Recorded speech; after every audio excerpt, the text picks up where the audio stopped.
Hello, my name is Mark Carney, and I'm here to fix Canada. Ha ha! April Fools!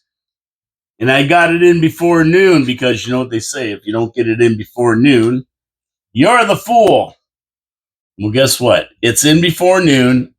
That's it, baby. It's 11:59 by my watch. Your city, your voice. Paul K. Lemire, 4680Q Radio. We're here on April the 1st, April Fool's Day. That's right. It's April Fool's Day today. I got my fool in. And yeah. Oh, lots to talk about today. Look at this weather. I got my hat on because it's under 40. Yeah. That's why I got it on. Told you, if it's over 50, I don't wear it. Between 40 and 50, it's a game time call. Game time decision. Yes, sirree. So what's going on? There's no fool like an April Fool. So whatever I tell you from now on, a mark noon is the truth. Is the truth. I'm not making anything up after this because legend has it you can only do April Fool's jokes before noon. After noon, you're the fool. And it's afternoon. As far as my watch goes, I don't know about you guys out there, but as far as I'm concerned, it's afternoon. So let's move on. I'm telling you the truth. Oh yeah, even like April Fool's is always a fun day. There was a lot of stuff on Facebook this morning that Pierre Polivier and Maxime Bernier have joined together to make one big conservative thing. Max gave up the PPC and joined it. Well, that's not true. I think his ego is too big to do that. So I didn't fall for that one, but to be honest with you, I'd love to see it. I don't want to see this vote split, but it could happen. It could happen. And that would be probably the worst thing, is having this vote split and that kind of thing, So, yeah, that's not what you want. Anyway, Canada's been living through 10 years of April Fools. It's not just April 1st. We've been getting hammered by these fools for 10 years now. Time to change it. Time to stop it. Now, speaking of fools, don't be a fool and let your car break down on you this summer. Be proactive. Get your car into Wild Bill's Auto Repair and Body Shop. Let Ken Hunter get it on his equipment. Let him take a look at it, give it a scan, and make sure everything's running tip-top, and you won't be breaking down in the middle of the summer. Now, he's got a spring special going on. You can't beat this. You take your car, and he gives it the free inspection. Free spring inspection, tells you anything wrong with it, and gets it fixed for you. Make sure you have a happy summer of motoring. The weather's going to start getting nice. You're going to want to start traveling. And when you do, you don't want your car to break down. As well, if you get in a wreck, he's got a full body shop. That's right. In a full body shop, take your car in wreck, get it out to you in showroom condition. Wild Bill's Auto Repair and Body Shop. Get those winter tires taken off. Don't need them anymore. Oakwood Drive, next to the Kia dealership. Can't go wrong. Ken Hunter, give him a call. You'll be happy you did. WildBillsAuto.ca is the website. Go check it out. Make an appointment. Give him a call. Get your spring checkup done. It's free. And thank you for supporting our sponsors. They support the show. They support the city. They do a lot of good things for the city. And while you're at it, looking around, subscribe. I don't know where it is. One of these two over here. I always get mixed up. Subscribe. Hit that subscribe button. It costs you absolutely nothing to subscribe to this show. It helps the algorithm get this show out there. The more the merrier. I have, somewhere around 120 subscribers. Let's get to 200. Get out there, share it, get your friends to tune in. This is really the only conservative talk show, I don't know, maybe in Canada. Who knows? Pretty liberal place, Canada. But we talk conservative values here, big C conservative values, fiscal responsibility, lower taxes, everything that we believe in as conservatives. So you want a conservative angle on stuff? This is the show you listen to. Share it. Come on, let's go. Let's go. Conservatives got to win. We do not want the liberals winning this time. That's guaranteed. Now, my other sponsors, Pete's Pizza on Victoria Avenue, Hamill Machine Company. We'll talk about them later. But for now, we're going to get just through this crazy day. There's so much going on. You can't keep up to the stuff going on in this world anymore. An hour show, I could do it for 3 hours. I could do a 3 hour show every day on the things that are going on right now.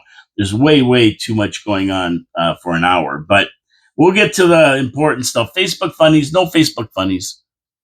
No, nothing really. Thing. I'm not having too many battles with people on Facebook. But if I do, I'll name them and I'll tell you who they are and what they say. And then you can decide whether I'm crazy or they're crazy. Viewer comments. No viewer comments. I guess nobody has anything to say about what I'm talking about. They must agree with me. That's the way I look at it. There's no viewer comments. People agree with me. I don't see anything wrong with that. I don't mind that at all. I have no problem with people agreeing with me. I'll tell you that right now. So, yeah, don't worry about me. I'm just messing around with the board here. And that's a good thing. So yesterday, I talked about the Sunshine List. I don't know if you remember, I talked about the Sunshine List and the salaries in the city. And it was round up the usual suspects kind of list. But Race Materia, the review, got into some stats a little deeper than I did. And thank you very much, Ray. You brought some things that I didn't bother with, but they're very important too. And there's something that I talk about a lot. So I'm going to mention them. He found that 130, about half of the Sunshine List people were from the fire department.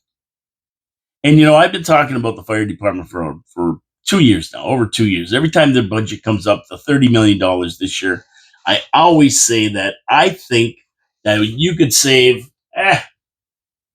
Don't mind me. I got too much money in my pocket. It's bothering me. I gotta do an adjustment here. Okay. And it's not what you think it is, neither.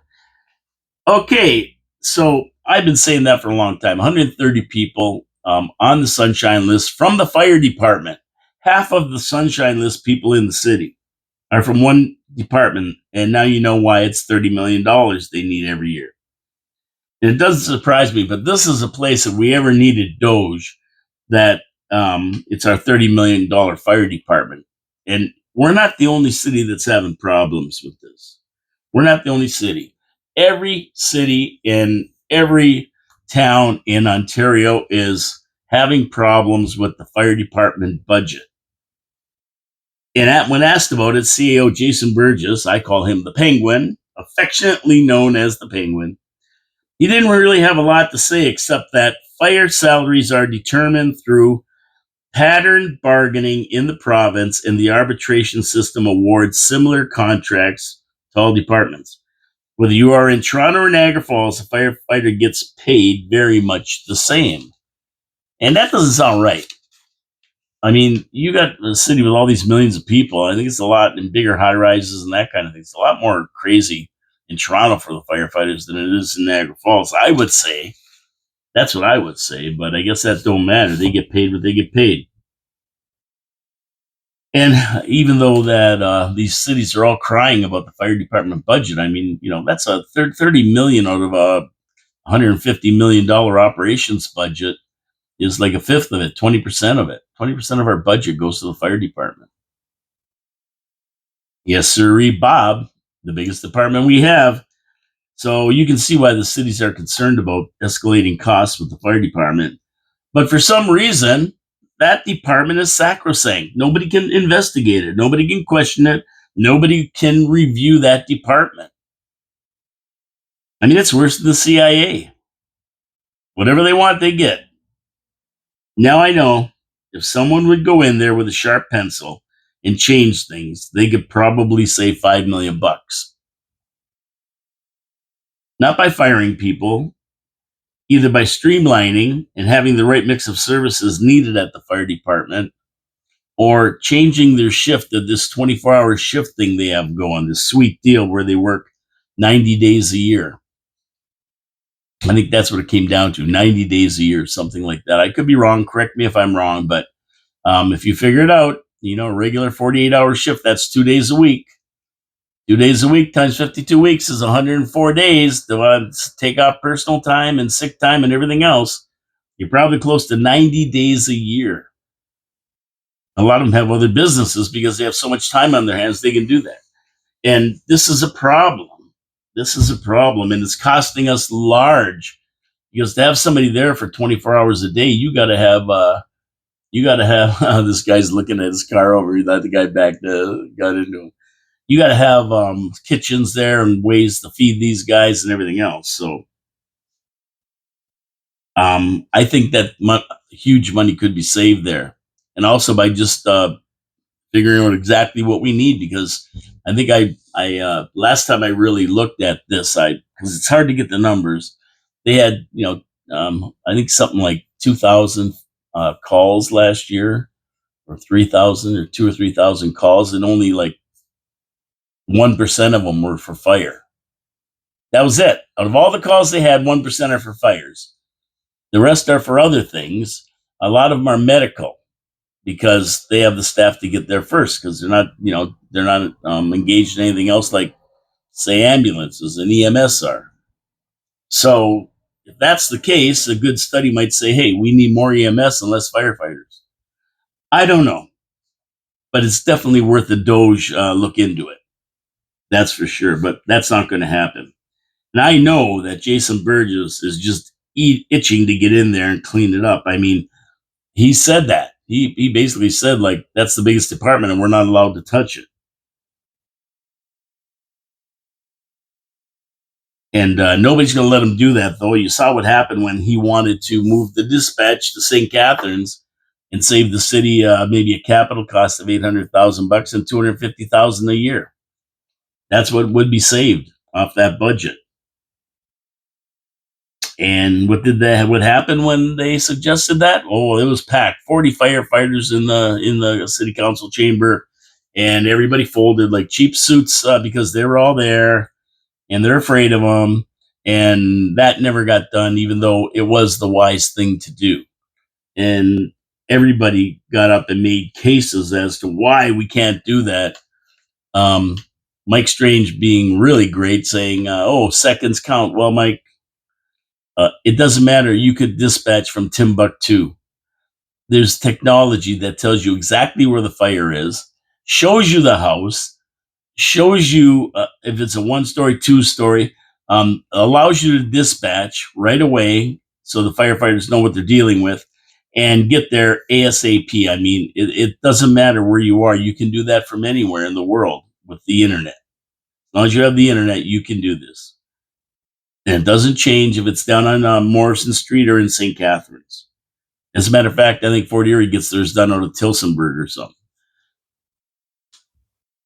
So this is the kind of things people were saying. They're afraid of the fire department. They're not going to cut them. They're not going to look into them. They're not going to do anything.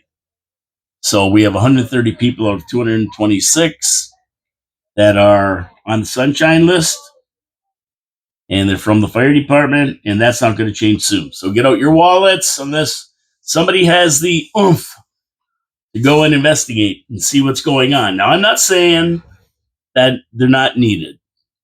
And of course, everybody's going to make the case, when your house is on fire, you'll be glad they're there. Well, when my house is on fire, I'm glad if anybody shows up, of course. And it doesn't mean that they have to be dispatched from Morrison Street, which is right by my house. I mean, these guys burn leaves back there. It's like a friggin' smog coming out, and the fire department can see it, and they don't even show up to tell the guy to put the leaves out. So, yeah. But anyway, I digress. That's one of the departments that can be looked into. And yeah, so these sunshine list people, that's what we were talking about in the first place. 130 of them are from the fire department, the most of any department, and half of what we spend on our employees. Half of them that get sunshine list wages anyway.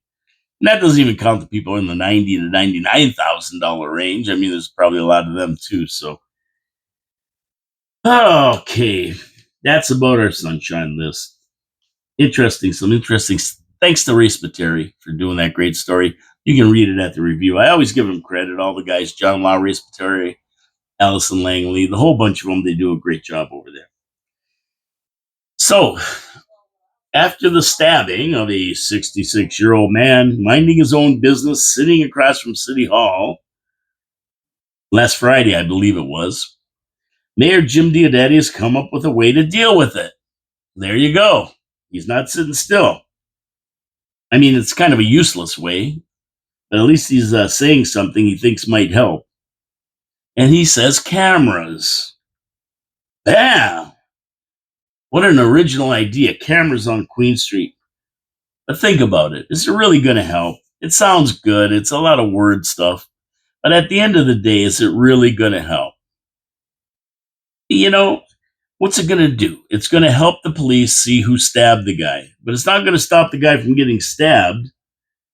So they can see all the shenanigans going on down here, but they can't stop it. Right? By the time the cops, if they see a guy getting stabbed, by the time they get there, it's the guy's either going to the hospital or the morgue, one or the other. I mean, it'd be nice if we could stop them before they get stabbed. Wouldn't that be nice? Now, cops caught the guy anyway. So, I mean, they got him. No problem. They got him. So that's not a problem. The problem is stopping it so that it doesn't happen. That's where you want to do it. So cameras, yeah, Jim, that's a great idea. It sounds good, but you know what's not going to help. What the solution is to round up all these vagrants before they get a chance to stab anybody. And how do you do that? Well, first of all, the police have to have the power to round these guys up. That's right. They have to have the power to round these guys up. They can't just let them wander around aimlessly on parole and breaking parole and everything else like this guy. It wasn't his first rodeo. So they've got to be able to stop them before they even get to the point where they're stabbing someone. I mean, it's not hard to find them. They're wandering the streets. All the cops have to do is be on the scene looking for them. You want to stop crime, you got to have cops walking the bad areas of Niagara Falls. They got to be down here looking around. And when you see some bum wandering around, some vagrant, you shake them down. That's the way it is. And you know what? I know. You see all these TikTok videos of these guys, they're auditors. They go in there and they're filming something, and the cops come up and say, let's see some ID. And they say, I don't know, I'm not showing you my ID. Well, yeah, well, we want to see your ID. Do you suspect me of committing a crime? No. Can you articulate a crime? No. Then I don't have to show you my ID. And they're right. But when you walk up to a guy who's wandering around aimlessly and you shake him down, then what happens is he knows you're out there. He knows you're watching, right? And the police could actually say, okay, you might not want to give me your ID, and you don't have to by the rights codes or whatever, but we're watching you. There's cameras all around. We're watching. We're right walking the beat here. So if you're going to do something, do it somewhere else. And that's how you handle them. And the police will know which vagrants are okay. They're not going to cause any trouble. They might be homeless and they're laying in a doorway or sitting in a doorway. They're really not causing trouble or bothering anybody. They just have nowhere to go. But the police will know that. Once they familiarize themselves with who's actually on the streets that are there and they're not bothering anybody, and who are the new guys who are coming in to cause trouble, like rob their jewelry stores or shake people down or rob people or stab people or whatever else they do down here. Once the lights go out, the vermin comes crawling out of the cracks on the street and starts bothering people. And you see a guy like that wandering around and there's cops in the area. Well, I mean, they might have got the guy, right?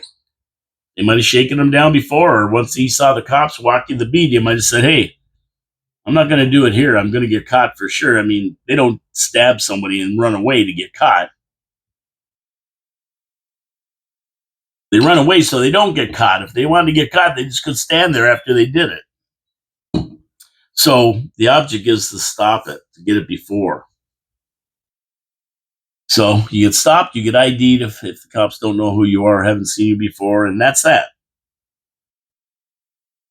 It's easy. Now we get $3.6 million for the casino patrol. We give the police $3.6 million for the casino patrol.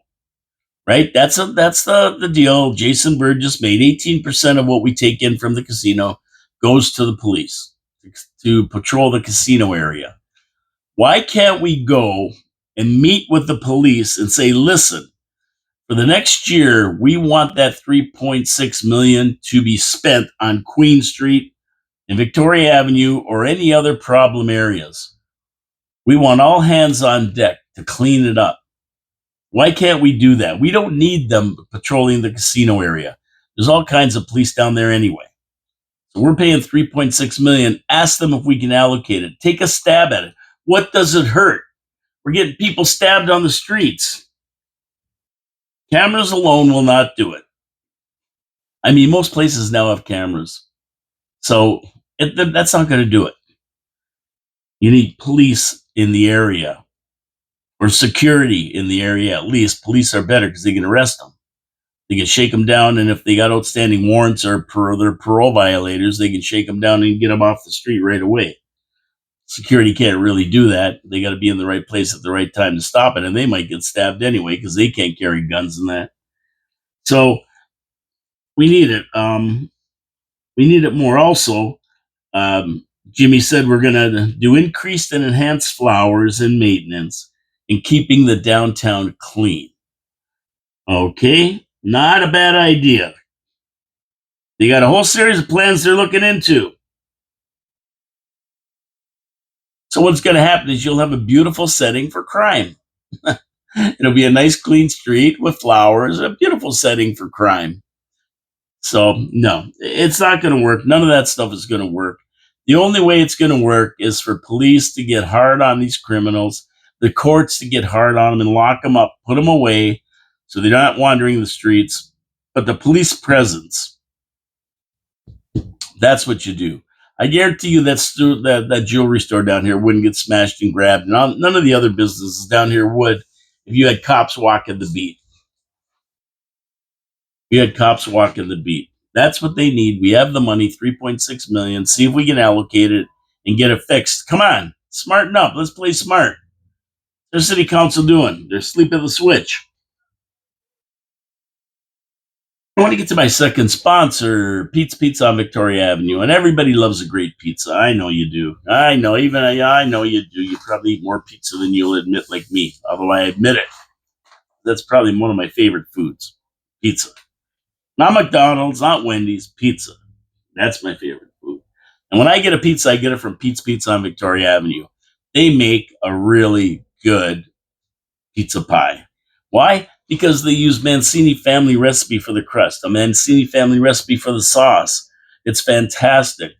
They use a blend of brick and mozzarella for the cheese on the pizza. And finally, they put it in the right ratios on the pizza. And that's so important. I don't like it over cheese. I don't like it over sauce. I like that right, perfect ratio. That's what makes a good pizza. That's what Pete's Pizza does. Throw on some fresh ingredients. You got yourself a winner. And they're not a one-trick pony. Fantastic wings, fantastic poutine, fantastic panzerotti, subs, you name it. They got it. You're going to be happy when you order from Pete's Pizza on Victoria. It sounds like I'm saying pizza, but I'm not. I'm saying Pete's Pizza. Pete's Pizza on Victoria Avenue. You can't miss with Pete's Pizza. Believe me.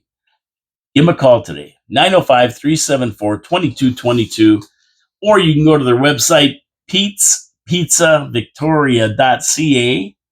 You can order off the website. They're open till 2 in the morning on Friday and Saturday for your convenience until around 10 or 11 during the week.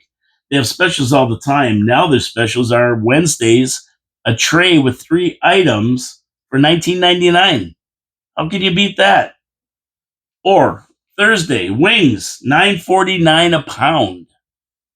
And I think that's what I'm going to get on Thursday. I'm going to go for some wings at $9.49 a pound. Pete's Pizza, Victoria Avenue, support our sponsors because they support the show. Thank you very much. And we thank Pete's Pizza. Thank you, Pete's Pizza, for supporting the show. Okay, we talked about crime. Well, it doesn't pay to be friendly, even if you're really happy with your realtor. A 35-year-old realtor was assaulted by a homeowner prior to his showing. Now the guy's on probation for 12 months, and this woman is not sure whether she can do the job anymore, traumatized to the point of being afraid to do her job. I mean, what kind of crazy maniac does this? Apparently, this real estate woman went to the perp's house for a showing, and the owner was inside the home. Wasn't supposed to be there, but he was. The owner grabbed the realtor and tried to hug and kiss her. She pushed him away. He continued to hug and kiss her again, and she told him to stop and told him to leave the residence. The owner left. The victim showed the property and left immediately so she wouldn't have to confront the owner again. You know, this is crazy. What would possess a 67-year-old guy, and this happened in Niagara Falls, to all of a sudden decide he's going to hug and kiss a real estate agent? Like that's a total violation of their agreement. It's a professional agreement, and that doesn't come into play.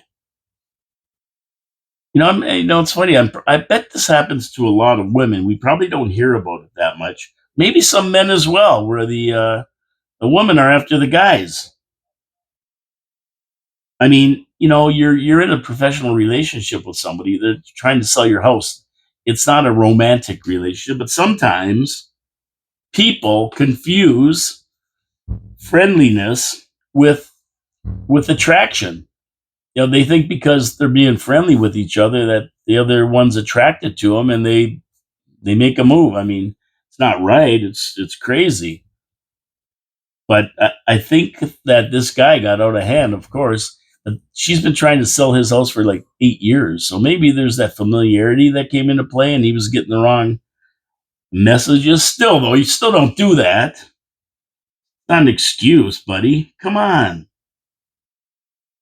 And this old pervert, she's there to sell your damn house, not to be your live-in. Come on, get out of here. It's wrong. Maybe they should have put him in the throw Hilton for a couple months to think about his position here. He got 12 months probation. That was it. I hope the woman can overcome her fears and continue her real estate career because, yeah, that can be a real can make you not want to do it anymore. I mean, I think every real estate agent has got the odd weird one, but overall, people do see it as a business relationship, and they're okay to deal with. So you can't let one clown ruin your career. But still, I mean, that's pretty bad. That's pretty bad. It happens. I think the guy should have got a little bit of time. I really, really do, to make him rethink his position when it comes to what's going on. So apparently, the price of gas is going to go down significantly today, and that's not April Fool's. It's the day when the carbon tax comes off at the pumps. Now, I read that carbon taxes jumped the price of gas 17.61 cents a liter since it's been put on there. So if that's the case, we should see a 17 cent a liter drop, which would make it a buck 33, right? If he's taking it out. But I'm confused here. Is he just not putting the new tax that was supposed to come into play today on, or is he getting rid of all the carbon tax? I'm going to have to watch the pump prices today and see what happens. But I guarantee you, fill up on April the 27th or 28th anyway. Because as soon as this guy gets back in, he's going to find a way to pick your pocket again. So hopefully he's taken all the existing carbon tax off, not just putting the new increase carbon schedule to hit the pumps today. Now he never rescinded the tax on booze. That's going up a percentage today again. That's an automatic thing that goes up every April. So that's supposed to be going up today too, along with the probably other stuff I can't think of. So we'll see what happens. Watch your gas pumps and see how fast the oil companies take the price down. I mean, they're supposed to pull all the taxes off today, so they should be taking them off. Now, Art Carney, Norton, a tax and spend creature that never met a tax he didn't love, is not going to let that money go easily, because here's a guy who wanted to even put it up higher, the carbon tax. He didn't lift the carbon tax off of industry. And of course, when industry pays more, They don't just absorb it, they pass it on to you and to me. Yeah, we all get hit. They pass it on. So you can see that when there's raises up today, we're going to see higher prices somewhere down the line. And there's no carbon rebate for those costs. Don't let this money monger fool you, this Carney guy. Talk about April Fool's Day. This guy takes people for fools all year. Hence, we have to kick his sorry banking ass out. Gotta kick it to the curb on election day. Get rid of him. That's the one way to make sure that the tax stays off. Pierre Poilievre, he actually ran on Axe the Tax. So he is going to axe the tax, and he's going to keep it axed. I hope he does it for industry too. So we'll see what happens today. Keep your eyes open and see what's going on with the gas prices. I'm interested to see if they drop to 17 cents, 17.6 cents, which would take it down to around between 130 and 133, which would be a nice change. Holy jeez. That's a pretty substantial drop. Pretty substantial drop. So I was reading a story and I saw Hooters filed for bankruptcy. I don't know what took it so long. In this woke era of DEI hiring, how could a place that depended on men being men and women being women actually survive in this wacky world? Let's face it, a guy dressed as a woman who's not tucked really doesn't fit the job description of a Hooters girl. Now, does it? Yeah. So I don't know how they lasted this long. They opened up in 1983. Clearwater, Florida was their opening location, and they've been doing pretty good since then. But then I read more into the story and wait just a doggone minute. They've only filed for Chapter 11 bankruptcy, and that's protection from creditors until they reorganize. And they plan to stay open, delivering their awesome waitresses and terrible wings for years to come. The founders of Hooters, who own almost 1/3 of all the stores, they plan to buy and operate more outlet themselves. So the stores that are struggling, they're going to buy them and operate them themselves. They said Hooters is here to stay.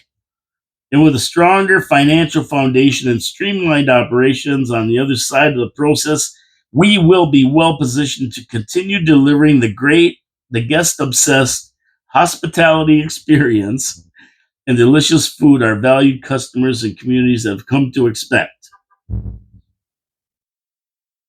Quite a statement. I know they have the worst wings I ever had. Going there for the food is like buying a Playboy to read the articles. Give me a break. But they're not giving up. They're not giving up. Like I say, they're based in Atlanta right now, but they were founded in Clearwater, Florida in 1983. I don't know if that affects the ones in Canada. We have one in Niagara Falls here, Hooters. I don't know where it is. I think it's down on Ferry Street somewhere. You have to ask John Ringo Beam. But somewhere down there, and I don't know if they're closed up or not. I guess we'll have to get a report from our roving Hooters man, John Ringo Beam. I'm sure he'll chime in and tell us. Anyway, that's it. Hooters filing for bankruptcy, filing for protection from creditors.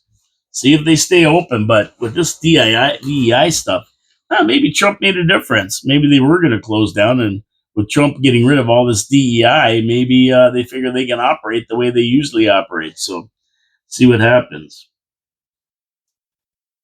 So going up to Toronto, we have a situation. Well, we don't, me and you, but Mark Carney, Art Carney, I call him, Norton, he does, with a guy named Paul Chang, and it's not good. So what happened with this goofball Chang? Well, he announced that his conservative political rival, Joe Tay, where do they get these names, Paul and Joe, when they're from China, has a 1 million Chinese yuan, about 180,000 Canadian dollars, bounty on his head, issued by the Chinese government. And he said that somebody should take him into custody and deliver him to the Chinese consulate and collect the bounty. So, well, that didn't go over good. That went over like a lead balloon. So imagine that. A great way to eliminate the competition. Make an announcement like that. Yeah, they got a bounty on the guy's head. Go get him and take him in there. You get 180,000 Canadian, million Chinese yuan. Man, that sounds like something right out of the Biden Kamala playbook right there. Holy jeez. So why is China after this Joe Tay? Well, he's been a vocal critic of the Communist Party and is the co-founder of an NGO of Hong Konger Station. And the Communist Chinese government puts bounties on foreign dissidents. And he's one of them. I don't even know if this guy's born in China. He might have been born in Canada. Who knows? But they didn't like what he said and with this group that he represents. Now, as of yesterday, Chang has apologized for what he said. Now, if you're going to say it, he meant it. Get him out of my hair, right? And in our Carney, Norton has refused to ask him to step down. But when I looked it up this morning, Chang has indeed stepped down himself. And he's withdrawn from the race in Markham. So, yeah, he stepped down. But it isn't over yet for Chang because the RCMP are looking into whether Chang broke the law by suggesting that people turn on a conservative candidate running in a nearby riding and turn him into the Chinese consulate, collect a bounty. The investigation is ongoing. Now, Norton said that Chang, a former police officer, could stay on after apologizing for his deeply offensive comments and terrible lapse of judgment.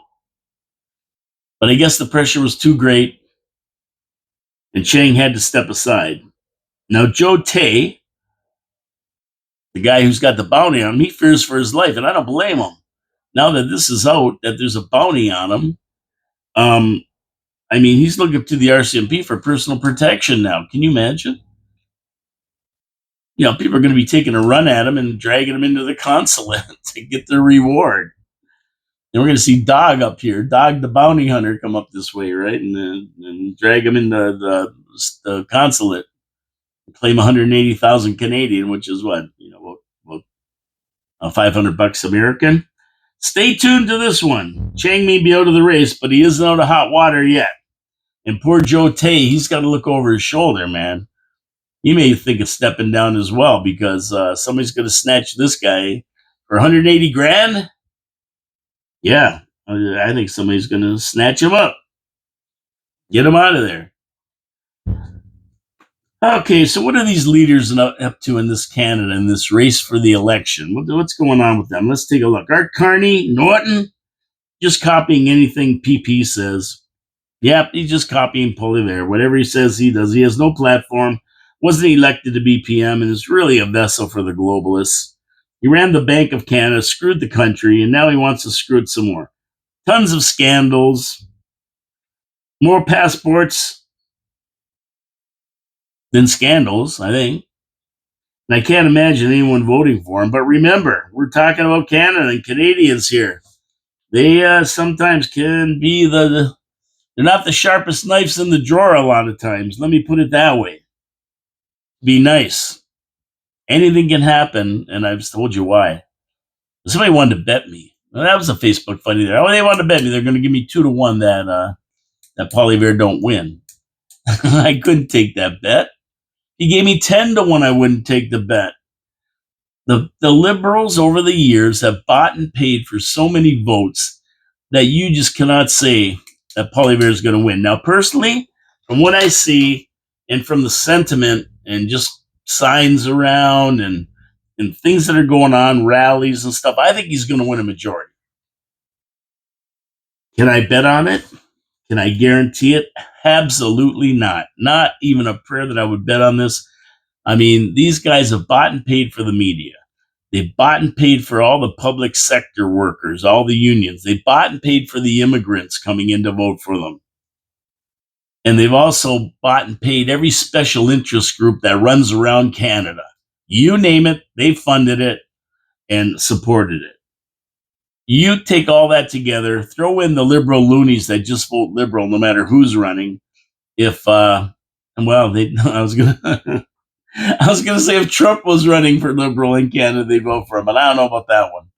That would be a head blow up moment. Believe me, if that happened. But otherwise, they've got a lot of built in votes. And I don't know if PP can swing them. I don't know if PP can swing them or not. We need a big turnout. Conservatives need a big turnout. We got to have a big turnout to win this thing by a majority. We got to have a big turnout to win it. To win by a majority, we need a huge turnout. And I don't know if it's in these people to get their motor running and go out and vote. I don't know. I don't know if it's in them to do that. But at the end of the day, that's what's got to happen. Now, PP, I think, is going to be the winner, hopefully by a majority, but who knows? I think he dropped the ball a bit when he supported Zelensky, and that's just my opinion, rather than Trump.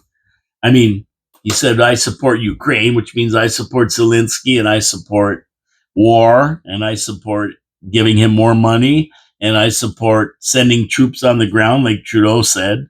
Is that what he supports? I mean, people want to see this war end. We don't want any more killing.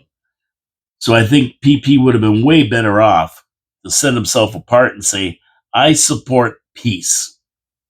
He didn't say, I have to support Trump. And he didn't have to say, I support Ukraine. He could have said, I support peace in the region. That's what's best for the world. But he didn't. And I think that may have turned off some people. He's also come up with a good platform, but it's been cut off at the pass by the other stiffs who are all taking his platform. And in the case of the axe tax especially, they're stealing it and doing it. Now, even the other day, Jimmy Dollywall, that stiff who never saw a tax he didn't like either, and actually supported Trudeau 3 times when Poilievre wanted to get rid of him because of the carbon tax. All he had to do was vote against him, and he would have been gone, Trudeau. But no, he's supported by Jimmy Dollywall 3 times. Now, he said he wants to axe the tax too. So he's jumping on the bandwagon. He could have supported PP and then got rid of Trudeau years ago. He wouldn't. Go figure. I mean, Jimmy Dollywall, and we're talking about Jagmeet Singh. That's his real name, Jimmy Dollywall. NDP, and he's a non-entity. He's trying to get his party recognized by getting enough seats. He's going to lose his party status. He's going to lose his own riding this time, probably. So this guy's a stiff. He's out. The Maserati Marxist, the Raja of Rolex. He's set for his pension now, and the rest really doesn't matter to him. He knows he's done. He knows he's done, and I don't even know why they didn't find a new leader, because really, he's lost how many times now? He's done. And we have the rest of the parties. They really don't matter. Green Party and whatever their other parties, New Blue or the PP, PPC. I mean, Max Bernier, forget about it. He's this guy. You know, I like what he says. I love his platform. But the problem is that he disappears. For all these years, he disappeared, and he never said a word. Now he's coming out big time, getting on these shows and stuff. But all he's going to do is split some of the vote. I mean, really, if you're really serious about Canada and you want to do what's best for Canada, he should really just step down out of the PPC, go back to being a conservative, support Poilievre, and then get all his votes, very few of them because he didn't even win his seat, but get them to support Poilievre. He's not doing that. His ego's too big. That's what I think. He's mad at the Conservatives because of the thing that happened with Scheer, I think, or was it Scheer or O'Toole? One of the two screwed him. And now that's it for him. But that's all that's happening with these guys. We'll give more reports as they come on. Carney's got his hands full. I mean, from what I see, I think that the Conservatives are going to win. We have to just pray that they're a majority. You call it up. Look at this, a clear blue sky out here today. And now we got all these planes spraying chemicals. There's 1, 2 tracks there, 2 over here. It's ridiculous. It's ridiculous. Okay, let me get to my third sponsor, Hamel Machine Company. You know, Hamel Machine Company's been around since 1948 in Niagara Falls. They're a staple to industry in Niagara Falls. All industry needs a good machine shop. They have to have it.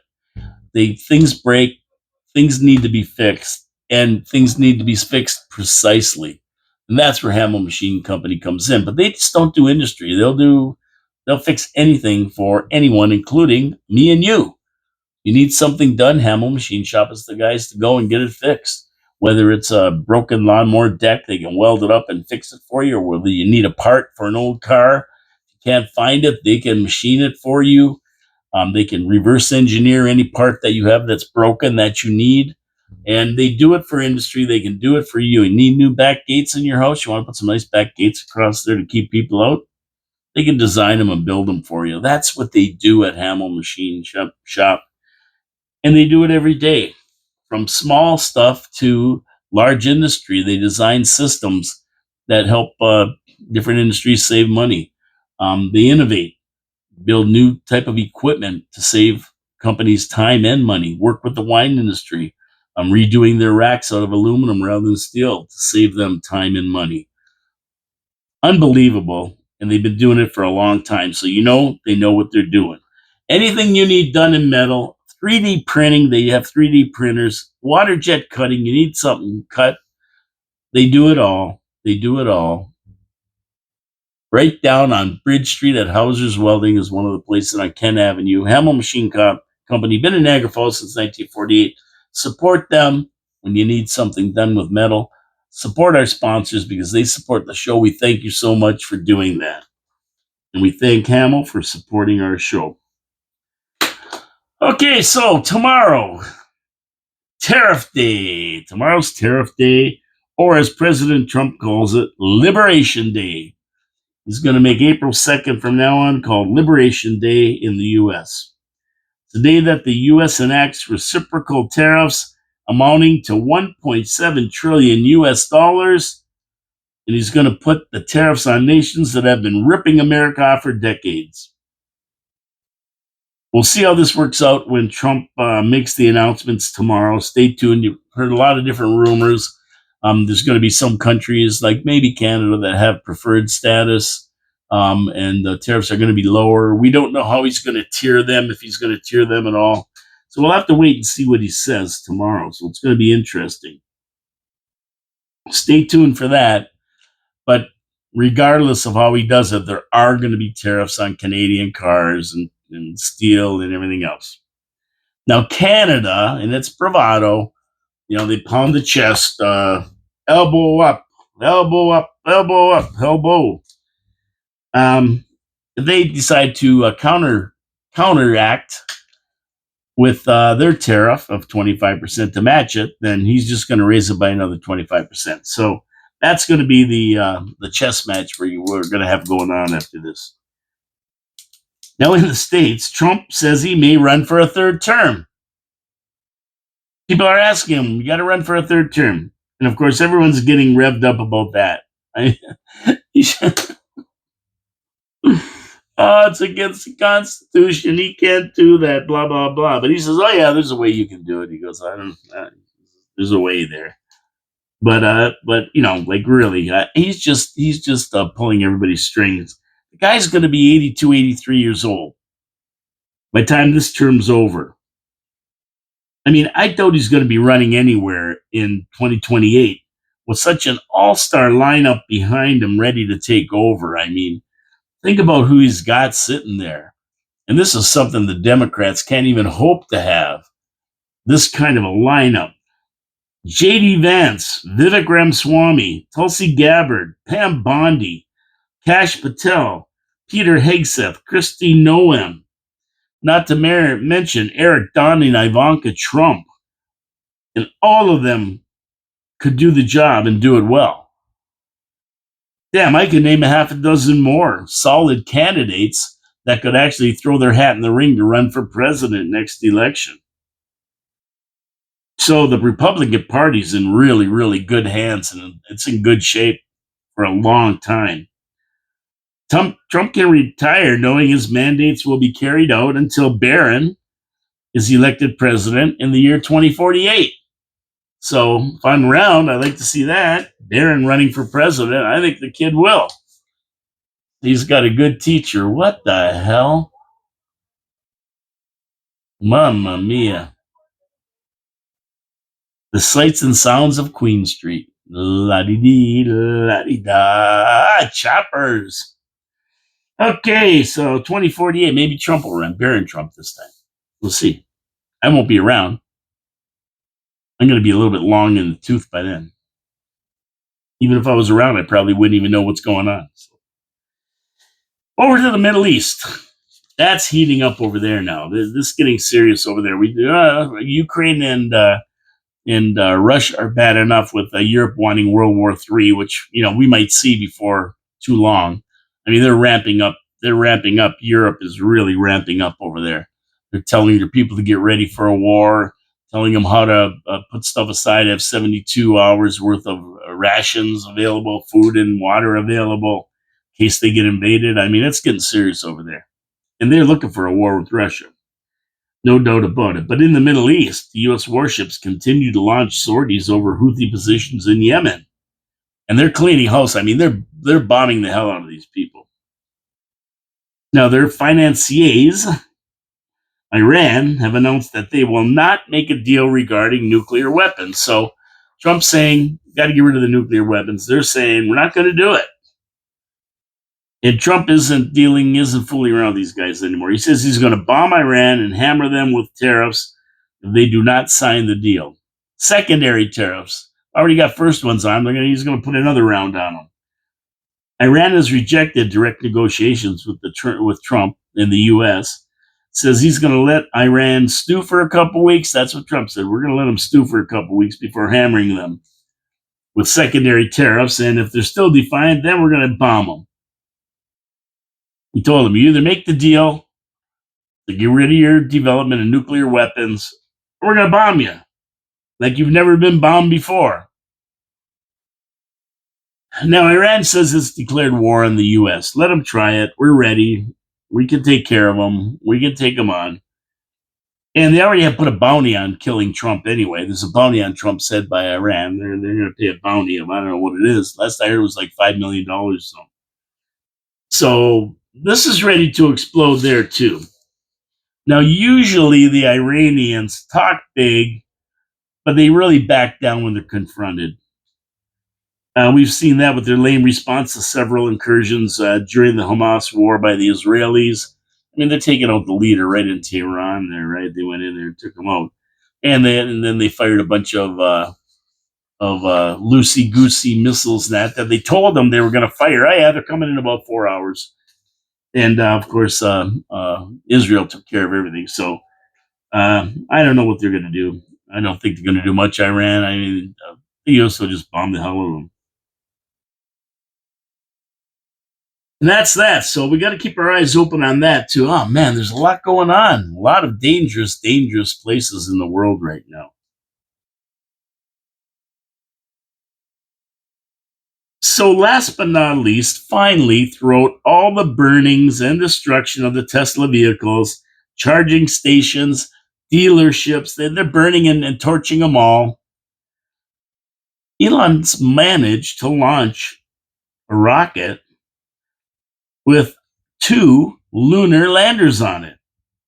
Yeah, SpaceX went up carrying 2 lunar landers, headed for the moon. And hopefully soft landings on the surface. It's hard to imagine all these people upset with Elon when he's doing such great things for America, not just in space, but by saving them trillions of dollars, getting rid of waste and fraud that's so prevalent in the government. So he's saving them a ton of money. And he's the darling. I mean, let's face it, he's the guy who brought these electric cars and to actually be something that you could run and depend on. And these guys are hating him. The people who wanted them, who want climate change, are worried about climate change. They're the ones that are burning his cars and dealerships and everything. Doesn't make sense. They're burning their brothers because the people who buy these are Democrats, right? But when you look at all these riots and that, they're all funded by the globalists. You know that, right? They're funded by the left. Those who have the most to lose from Elton cutting off their slush funds always follow the money when it comes to stuff like this. Same with BLM, same with Antifa. All those riots were funded by Soros and company. And we're seeing the same thing with Elon's businesses and all these people hanging around and doing crazy stuff.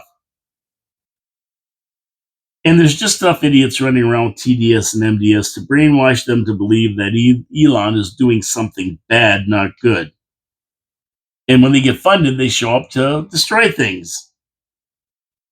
They're not going to get away with it this time. They have to be warned that Pam Bondi, the Attorney General, is going to prosecute them to the full extent of the law. They could be doing a nice little 20-year visit to either Gitmo or to, well, I mean, to El Salvador. Yeah, they could go to El Salvador for a nice vacation, these guys. So, they're not fooling around. Pam Bondi's not fooling around. They're going to prosecute these guys and take them to the full extent of the law as domestic terrorists, burning these things. And I mean, Elon's got to even be worried about himself. These people are nuts. They are lunatics. They're crazy. Like I tell people, don't monkey around with these people. They are goofy, and they'll threaten you, and some of them will do it. I'm telling you, people don't even want to say they own Teslas anymore because if they tell you about it, they're afraid you're going to go out and ruin their car. Some people are taking them back. Some people are selling them. They're worried. One guy, he sits at the end of a cul-de-sac. I saw him on TV, and he said they went up there and wrecked his car. He goes, we're out of the way. I don't even know how they knew we were up here and had one. But that's how goofy they are. And he's worried about his family and his kids. So they're dangerous, these people. Don't take them lightly. Don't just say, they'll never do anything. Guess what? If you've got a Tesla, keep an eye on it. I mean, I know they have cameras and all that on them, but, cameras are just going to tell you who did it.